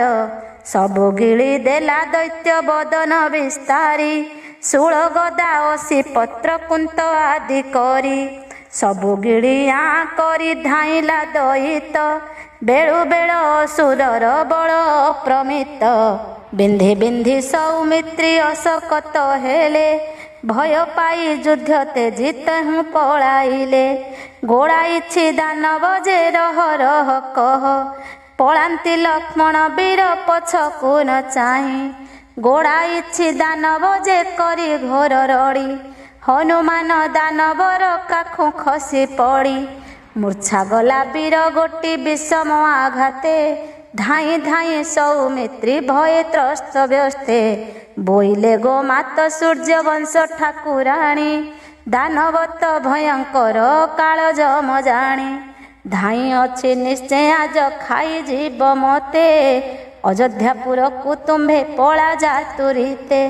କାହିଁ ଗଲ ରଘୁକୁଳ ନାଥ ଆସି ରଖ, ଗିରି ଗୁହା ପରି ଦିଶେ ଦାନବର ମୁଖ। ଏମନ୍ତ ଦୁର୍ବାର ଦୈତ୍ୟ ଦେଖି ନାହିଁ କାହିଁ, କହୁଛନ୍ତି ଧାଇଁଛନ୍ତି ବିଶ୍ରାମ ଯେ ନାହିଁ। ବୁଲିଲିଣି ସେ ପ୍ରଚଣ୍ଡ ଗିରି ଚାରି ପାଖ, ଯୋଜନକେ ଦୀର୍ଘ ପ୍ରତି କରି ଗୋଟା ଯାକ। ଲକ୍ଷ୍ମଣ କାତର ବାଣୀ ଶୁଣି ବୈଦେହୀ, ପୁଷ୍ପକର ଥରୁ ଦେବୀ ପଡ଼ିଲେ କଡ଼େଇ। ମହାକାଳୀ ରୂପକୁ ଯେ ଧଇଲେ ସେ କାଳେ, ଚିଲ ଆସି ମାଛ ଝାମ୍ପି ନିଏ ଯେହ୍ନେ ଜଳେ। ପକ୍ଷୀଙ୍କି ଯେ ସନେ ଶୂନ୍ୟ ବାଜି ନିଏ ମାରି, ତେସନେ ତେଡ଼େ ଅସୁର ଗୋଟାକୁ ଯେ ଧରି। ଭୂମିରେ ପକାଇ ମାଡ଼ି ବସିଲେ ଛାତିରେ, ବଜ୍ରଶୂଳ ପ୍ରହାରିଲେ ଅସୁର ନାଭିରେ। ନାଭି ଫୁଟି ମହି ଫୁଟି ଗଳା ସେହି ଶୂଳ, ଶପଥ ପାତାଳ ଭେଦି ଭେଦିଲା ପାତାଳ। ମହାକାଳୀ ଭୈରବୀ ରୂପ ଭୟଙ୍କର, ଛାର ଅସୁର ତହିଁକି କେତେକ ମାତର। କ୍ଷଣ କରେ ତାର ପ୍ରାଣ ଲିଙ୍ଗ ନେଲେ ହରି, ସଂହାର ମୂରତି ଦେବୀ ମହାଭୟଙ୍କରୀ। ସହସ୍ର ହସ୍ତରେ ଧରି ସହସ୍ରେକ ଅସ୍ତ୍ର, ସହସ୍ର ମୁଖରେ ତିନି ସହସ୍ର ଯେ ନେତ୍ର। ଲହ ଲହ ଜିଭ ପୁଣି ଗହ ଗହ ନାଦ, ଗହ ଗହ ଶୁଭୁଅଛି ନିଶ୍ୱାସ ଶବଦ। ରହ ରହ ଦାନବରେ ଯିବୁ ଆଜି କାହିଁ, ଏହା କହି ନାଚୁଛନ୍ତି ଦୈତ୍ୟ ଉରେ ରହି। 14 ବ୍ରହ୍ମାଣ୍ଡ ଯାକ ଭଏ ଥର ହର, ବେଳୁ ବେଳ ଭୟଙ୍କର ସୁମଦ୍ର ଜୁଆର। ବଡ଼ ବାଅ ନଳ ଶିଖା ଉପରକୁ ଉଠେ, ଗୁପତ ଦାନବ ଚରୁଥିଲା ତରୁ କ୍ରୋଟେ। ପଳାଇ କହିଲା ଯାଇ ରାଣୀର ଗ୍ରତେ, ଭଜେ କହି ନ ପାରଇ ଭୟେ ତ୍ରସ୍ତ ବ୍ୟସ୍ତେ। ବହି ପଡ଼ୁଅଛି ତାର ନେତୃ ଅଶ୍ରୁଜଳ, ଭୋଦଇବ ବୋଲି କର ମାଗଇ କପାଳ। ରାଣୀ ବୋଇଲେ ରେ ଚାର କି ହେଲା କି ହେଲା, କି କହିବି ମାତ ବୋଲି ଚାର ଜଣାଇଲା। ଅକସ୍ମାତେ କାହୁଁ ଏକ ଦେବୀ ଧାଇଁ ଆସି, ରାଜାଙ୍କୁ ପକାଇ ତାର ଛାତି ପରେ ବସି। ନାଭିରେ ମାରିଣ ଶୂଳ ହରି ନେଲେ ପ୍ରାଣ, ସେ ଦେବୀ ମୂରତି ମହାଭୟଙ୍କର ଜାଣ। କେତେ ମୁଖ କେତେ ନେତ୍ର କେତେ ତାର ହସ୍ତ, ଧରିଅଛଇ ସେ ଦେବୀ ଅସଂଖ୍ୟ ଯେ ଅସ୍ତ୍ର। ଲହ ଲହ ଜିଭ କରି ଘୋଟିଛି ବ୍ରହ୍ମାଣ୍ଡ, ବରନ ତାହାର ନବ ନୀଳ ମେଘ ଖଣ୍ଡ। ଦେଖି ମହାଭୟ ପାଇ ଅଇଲି ପଳାଇ, ଶୁଣି ମହାକୋପ କରି ଉଠେ ମହାଦେଇ। ବିଲଙ୍କା ନଗରେ ଥିଲେ ଯେତେକ ଅସୁରୀ, ସମସ୍ତଙ୍କୁ ବୋଇଲା ଲୋ ଆସ ବେଗ କରି। ବିଧବା ହୋଇ କିମ୍ପାଇଁ ରହିବା ଏ ପୁରେ, ରଣଯଜ୍ଞ କରିବା ନା ଚାଲ ଲୋ ସମରେ। ଯେତେ ବାଳ ବୃଦ୍ଧ ସ୍ତ୍ରୀ ଯୁବା ଅଛବର୍ତ୍ତୀ, ସମସ୍ତେ ଆସ ମୃତ୍ୟୁକୁ ନ କରିଣ ଭୀତି। ସ୍ୱାମୀମାନଙ୍କର ଶବ ଇନ୍ଧନ କରିବା, ରଣଭୂଇଁ ଗୋଟା ଯାକ କୁଣ୍ଡ ନିର୍ମାଣିବା। ରୁଧିର ଘରକୁ ତହିଁ କରିବା ଆହୁତି, ନରବାନରଙ୍କୁ ବଳି ଦେଇ ସମାପତି। ପଶିବା ଅନଳ କୁଣ୍ଡେ କଥା ରହିଥିବ, ରାଣୀର ମୁଖରୁ ଶୁଣି ଏମନ୍ତ ପ୍ରସ୍ତାବ। ସକଳ ଅସୁରୀ ଆସି ହୋଇଲେ କରୁଣ୍ଡ, ଧରିଛନ୍ତି ଖଣ୍ଡା ଛୁରୀ ଅସି ଯଷ୍ଟି ଦଣ୍ଡ। ହୁଳହୁଳି ଧ୍ୱନିରେ ଯେ ପୂରିଛି ସେ ପୁର, ବାଳ ବୃଦ୍ଧ ଯୁବା ଥିଲେ ଯେତେକ ଅସୁର। ସମସ୍ତେ ଅଇଲେ ଏକ ନ ରହିଲେ ପୁରେ, ଖୁରଣ ଶ୍ରୀ ମହାଦେଇ ହୋଇଛି ଆଗରେ। ହୁଳହୁଳି ଦେଇ ଆସୁଅଛନ୍ତି ଅସୁରୀ, ଏହା ଦେଖି ମହାମାୟା ବଦନ ବିସ୍ତାରୀ। ଅସୁରୀମାନଙ୍କୁ ଦେଲେ ଗର୍ଭରେ ପୁରାଇ, ଏ ଅଦ୍ଭୁତ କର୍ମ ଯହୁଁ କଲେ ମହାମାଇ। ଏଣେ ମୋହ ଯାଇଥିଲା ପବନ ନନ୍ଦନ, ମହାରୁଦ୍ର ମୂରତି କି କରିଣ ଧାରଣ। ବାଳ ବୃଦ୍ଧ ଯୁବାଙ୍କୁ ସେ ପକାଇଲା ମାରି, ନିର୍ଦ୍ଦୟ କିଞ୍ଚିତେ ଦୟା ନାହିଁ ଯେ ତାହାରି। ସୀତାଙ୍କର ସେ ଅଦ୍ଭୁତ ରୂପ ଦେଖି ଡର, ଲକ୍ଷ୍ମଣ ଯେ ରହିଛନ୍ତି କର ଯୋଡ଼ି ଶିର। ହନୁମାନ ଖଣ୍ଡେ ଦୂରେ ହୋଇଅଛି ଉଭା, ଦିଗ ବିଦିଗ ବ୍ୟାପିଛି ଜାନକୀଙ୍କ ପ୍ରଭା। ହର ବ୍ରହ୍ମାଦି ଦେବେ ଭୟରେ କାତର, ବିଲଙ୍କା ଭୁବନେ ମିଳି ସକଳ ଅମର। କର ଦୁଇ ଶିରେ ଦେଇ କରୁଛନ୍ତି ସ୍ତୁତି, ଜୟ ଜୟ ଜାନକୀ ଗୋ ସଂହାର ମୂରତି। ଜୟ ଜୟ ଜାନକୀ ଗୋ ରାମର ଘରଣୀ, ତୁହି ମାତା ଯୋଗ ମାୟା ସଂସାର ତାରିଣୀ। ତୁହି କାଳୀ କି କପାଳୀ ତୁ ଜୟା ଅଜୟା, ତୁହି ମା ଅନାଦି ଆଦି ଶକ୍ତି ଅଭୟା। ତୋହର ମହିମା ମାଗେ ତୁହି ଏକା ଜାଣୁ, ମେରୁ ହୋଇପାରୁ ତୁ ଗୋ ହୋଇପାରୁ ଅଣୁ। ଯୁଗେ ଯୁଗେ ରଖୁ ମାଗ ସଙ୍କଟୁ ଆମ୍ଭଙ୍କୁ, ଏକ ଏକ ରୂପ ମାଗ ମାରି ଦାନବଙ୍କୁ। ଏମନ୍ତେ ବହୁତ ସ୍ତୁତି କଲେ ଦେବଗଣ, ତହିଁରେ ଯହୁଁ ଜାନକୀ ନହିଲେ ପ୍ରସନ୍ନ। ଦେଖି ହର ବ୍ରହ୍ମା ବେନି ଯୋଡ଼ିଲେ କକର, ପଡ଼ିଲେ ସହସ୍ର ନାମ ସୀତା ଦେବୀଙ୍କର। ସେ ସହସ୍ର ନାମ ଶୁଣି ଜନକ ଦୁଲଣୀ, ବୋଇଲେ ବ୍ରହ୍ମାଙ୍କୁ ଚାହିଁ ଆହେ କୁଶ ପାଣି। ଯେ ପଢ଼ିବ ତୋର କୃତ ମୋ ସହସ୍ର ନାମ, ତାହାର ପୂର୍ଣ୍ଣ ହୋଇବ ନିଶ୍ଚେ ମନସ୍କାମ। ଧନ ଜନ ଗୋପ ଲକ୍ଷ୍ମୀ ବଢ଼ିବ ତାହାରେ, କହିଲ ଯେଉଁ ସହସ୍ର ନାମ ଯେ ମୋହର। ତ୍ରିସନ୍ଧ୍ୟାରେ ଶ୍ରଦ୍ଧାରେ ପଢ଼ିବ ଯେ ଶୁଣିବ, ମାତି ଭୟ ରାଜ ଭୟ ତାକୁ ନ ଲାଗିବ।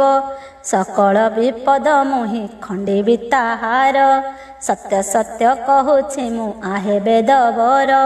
ମୋର ଏହି ମହାକାଳୀ ରୂପ ଭୟଙ୍କର, ଏହି ରୂପେ କରଇ ମୁଁ ଜଗତ ସଂହାର।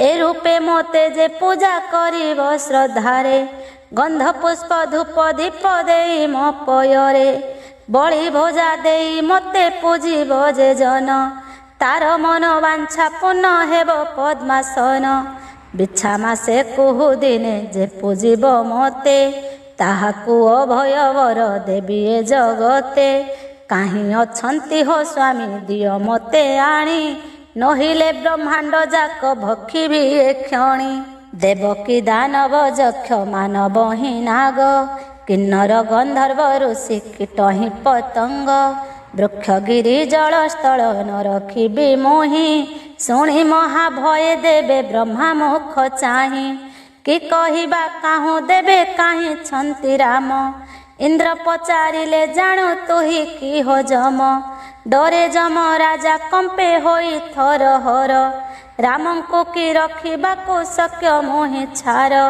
ନାଗମାନଙ୍କୁ ଯେ ଚାହିଁ ବୋଇଲେ ବାସବ ପାତାଳପୁରର କଥା ଜାଣ ତୁମ୍ଭେ ସର୍ବ ଶ୍ରୀରାମ ଅଛନ୍ତି କାହିଁ ଜାଣିଥିଲେ କହ ଏ ଦେଲ ଦେଲେଟି ନ ରହିବ ଏ ଆମ୍ଭର ଦେହ ଚନ୍ଦ୍ରକୂଳ ନାମେ ନାଗ ବୋଇଲା ଏମନ୍ତ ଅନ୍ଧକୂପେ ପକାଇଲା ଅସୁର ଦୁର୍ଦାନ୍ତ ମୁଁ ତାହାକୁ ରଖିଅଛି ମୋ ପୁରେ ଯତନେ ମଣିନାଗ ବୋଲେ ଦେବ ସହସ୍ର ଲୋଚନେ ଭରତକୁ ବିଷକୂପେ ପକାଇଲା ନେଇ ଯତନ କରି ମୋ ପୁରେ ଅଛି ମୋହି ଥୋଇ ଆଦିତ୍ୟ ଦେବତା ତହୁଁ ବୋଇଲେ ମନ୍ତ କପିରାଜ ସୁଗ୍ରୀବକୁ ନେଇ ସେ ତୁରନ୍ତ ତପ୍ତ କୂପେ ପକାଇଲା ଯାଇଥାନ୍ତା ପୋଡ଼ି ପୁତ୍ର ଜାଣି କିରଣକୁ ନେଲି ତହୁଁ କାଢ଼ି ପଡ଼ିଅଛି ତହିଁ ତାର ନାହିଁ ଏକା ପ୍ରାଣ ତାହାକୁ ଜିଆଇ ତହୁଁ ଯାଇ କାଢ଼ି ଆଣ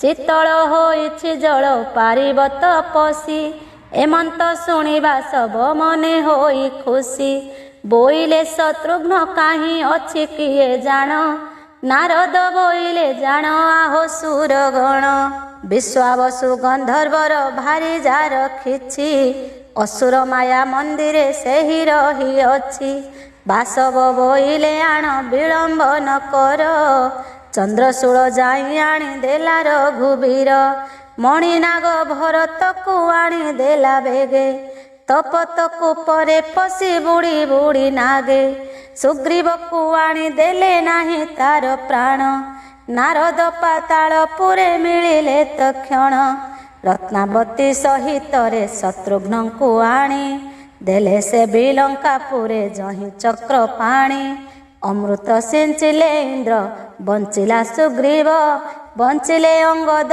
ନଳ ନୀଳ ଯେ ଜାମ୍ବବ ବିଭୀଷଣ ବଞ୍ଚିଲା ଯେ ଅମୃତ ସିଞ୍ଚନ୍ତେ ଦେଖି ଦେବି ବଇ ଦେହି ରାମଙ୍କ ଅଗ୍ରତେ ପ୍ରସନ୍ନେ ସେ ରୂପ ତେଜି ଭଜିଲେ କ ଶାନ୍ତି ଜୟ ଜୟ ଶବଦରେ ପୁରେ ବସୁମତୀ ଶ୍ରୀରାମ ବୋଇଲେ ଇନ୍ଦ୍ର ବଦନକୁ ଚାହିଁ ଗନ୍ଧର୍ବଙ୍କ ପୁର ଆଜୁ ହେଲା ଏହି ଭୂଇଁ ଏହା କହି ଦେବତାଙ୍କୁ ଦେଲେ କମେଲାଣି ପୁଷ୍ପକ ରଥେ ବସିଲେ ଜନକ ଦୁଲଣୀ ଶ୍ରୀରାମ ଭରତ ହନୁ ଶତ୍ରୁଘ୍ନ ସୁଗ୍ରୀବ ବିଭୀଷଣ ନଳ ନୀଳ ଅଙ୍ଗଦ ଜାମ୍ବବ ସମସ୍ତେ ବସିଲେ ରଥ ଗଲା ଶୂନ୍ୟ ମାର୍ଗେ ଯୁଦ୍ଧ କଥା କହେ ହନୁ ଶ୍ରୀରାମଙ୍କ ଆଗେ ପୁଣି ବିଚାରନ୍ତି ସର୍ବେ ବସି ରହି ରଥେ ଏମନ୍ତ ଦାନବ କାହୁଁ ଦେଖି ନାହୁଁ ନେତ୍ରେ ଧନ୍ୟ ତୁ ଲକ୍ଷ୍ମଣ ଯାହା ମାଇଲୁ ତାହାକୁ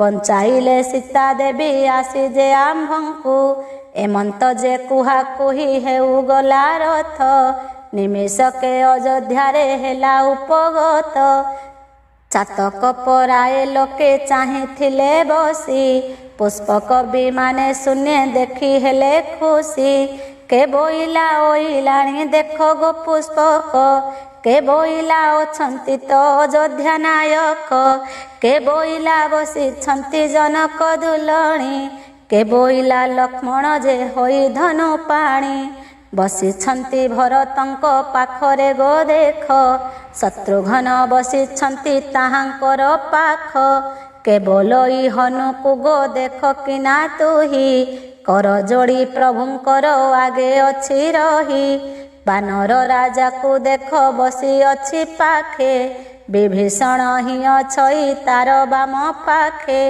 ନଳ ନୀଳ ଜାମ୍ବବତ ଅଛନ୍ତି ଗୋତହିଁ କହୁଁ କହୁଁ ରଥ ଯାଇ ପୁରରେ ମିଳଇ କୌଶଲ୍ୟା ଦେବୀ ଦେଖି ପୁତ୍ରର ବଦନ ଧାଇଁ ଆସି ସ୍ନେହେ ବୋଲେ ବଦନେ ଚୁମ୍ବନ ସକଳ ମାତାଏ ଆସି ମିଳିଲେ କତହିଁ ସୀତା ଯୋଗୁଁ ବଞ୍ଚିଗଲୁ ରାମଚନ୍ଦ୍ର କହି ଶୁଣିଣ ସମସ୍ତେ କଲେ ସୀତାଙ୍କୁ ପ୍ରଶଂସା ସୀତାରାମ ପାଦେ ଚକ୍ର ଧରର ଭରସା।